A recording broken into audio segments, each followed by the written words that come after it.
সম্মানিত আশিক রাসূলেরা অতীতের আউলিয়া কিরামদের থেকে নবুয়তের যুগ সমাপ্তির পরে ওলি আল্লাহদের মাঝে সেই আলোটা বিচ্যুতি হচ্ছে। আল্লাহর অলি বন্ধুদের মাধ্যমে তাদের সিনায়ে নূরের আলো দ্বারা জগৎ আলোকিত হচ্ছে।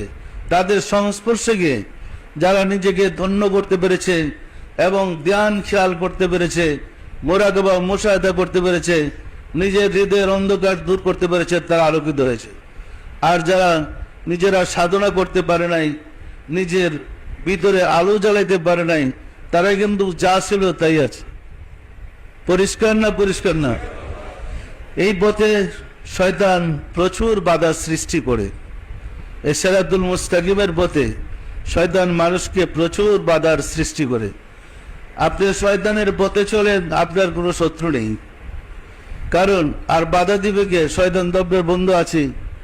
কিন্তু আপনি শুধু কেবল সিরাজাম মনিরার দিকে দাবিত হন, চতুর্দিকে পিছনে লাগছে শয়তান। এই দোষ, ওই দোষ, এক মানে এই অসুবিধা, এই সমালোচনা, এই বদনাম চতুর্দিকে শুরু হয়েছে।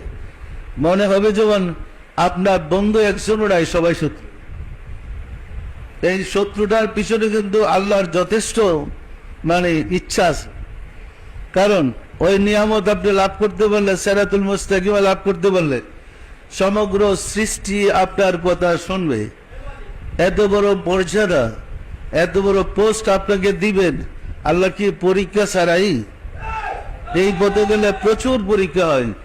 আমরা যখন আমার মুর্শিদ পিরানে পীর দস্তগীর সুলতানুল মাশায়েখ সুলতানিয়া মুজাদ্দাদিয়া তরিকার ইমাম শাহ চন্দ্রপুর হুজুরের দরবার শরীফে গিয়েছি, দেখেছি আমার সমপাঠী বন্ধুরা, আশেক ভাইরা যথেষ্ট হারাত, যথেষ্ট সুন্দর অবস্থায় মানে অধিষ্ঠিত হয়েছিলেন। এবং তাদের হালাত এত সুন্দর ছিল, উড়ন্ত পাখি ডাক দিয়ে জমিনে নামাইতে পারছেন। হালাত এমন সুন্দর ছিল, বিমান উড়ে যাচ্ছে, কালবে খেয়াল করে বিমান তামাই ফেলেছে।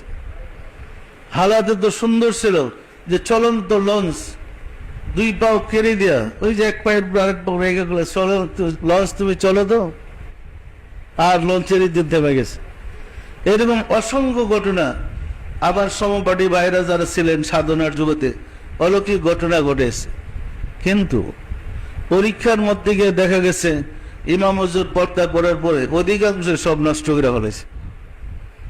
পরীক্ষায় গিয়েছে, এবারের পরীক্ষায় গিয়া আর ধরে রাখতে পারে নাই। এই পদস্খলন কিন্তু তরিকতে আছে। মনে রাখবেন, আমাদের এখানে অনেকের সুন্দর হালাত আছে, অনেকের ভালো হালাত আছে। মোরাগাঁওয়ে বসলে আল্লাহকে দেখেন, রাসূলকে দেখেন। মোরাগাঁওয়ে বসে একটা বললে হয়ে যায়। অনেক অলৌকিক ঘটনা ঘটছে। কিন্তু মনে রাখবেন, পরীক্ষা কিন্তু আছে।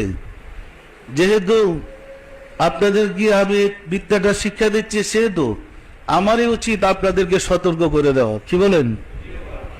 সতর্ক না করলে অ্যাক্সিডেন্ট করার সম্ভাবনা বেশি। যে জিনিসের মূল্য বেশি সেই জিনিস পাওয়াও কঠিন এবং ধরে রাখাও কঠিন। পরিষ্কার না? পরিষ্কার না? তো যাদের মাঝে এই হাল হয়েছে, সতর্ক থাকবেন কোনো অবস্থাতে যেন এই হালটা নষ্ট না হয়।